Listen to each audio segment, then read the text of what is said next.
బుధవారం జిల్లా కలెక్టర్ ఇలా త్రిపాఠి నల్గొండ జిల్లా దేవరకొండ ఏరియా ఆసుపత్రిని ఆకస్మికంగా తనిఖీ చేశారు. ఆసుపత్రి ద్వారా అందిస్తున్న వైద్య సేవలు, బుధవారం ఆసుపత్రికి వచ్చిన రోగుల ఓపీ, ఏఎన్సీ, శానిటేషన్ తదితర అంశాలను అడిగి తెలుసుకున్నారు. అంతేకాక వివిధ రకాల రిజిస్టర్ల నిర్వహణను ఆమె పరిశీలించారు. బుధవారం జిల్లా కలెక్టర్ ఇలా త్రిపాఠి నల్గొండ జిల్లా దేవరకొండ ఏరియా ఆసుపత్రిని ఆకస్మికంగా తనిఖీ చేశారు. ఆసుపత్రి ద్వారా అందిస్తున్న వైద్య సేవలు, బుధవారం ఆసుపత్రికి వచ్చిన రోగులు ఓపీ, ఏఎన్సీ, శానిటేషన్ తదితర అంశాలను అడిగి తెలుసుకున్నారు.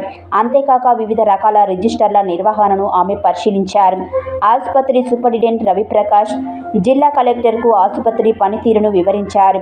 అనంతరం జిల్లా కలెక్టర్ ఆర్డీఓ కార్యాలయం నూతన భవన నిర్మాణానికి గాను డిండి రోడ్డులో స్థలాన్ని పరిశీలించారు. దేవరకొండ ఆర్డీఓ రమణారెడ్డి, జిల్లా గృహ నిర్మాణ project director Raj Kumar, Devarakonda area ఆసుపత్రి superintendent Raviprakash, municipal commissioner Sudarshan, తహసీల్దార్ మధుసూదన్ రెడ్డి, ఎంపీడీఓ డానియల్ తదితరులు జిల్లా కలెక్టర్ వెంట ఉన్నారు.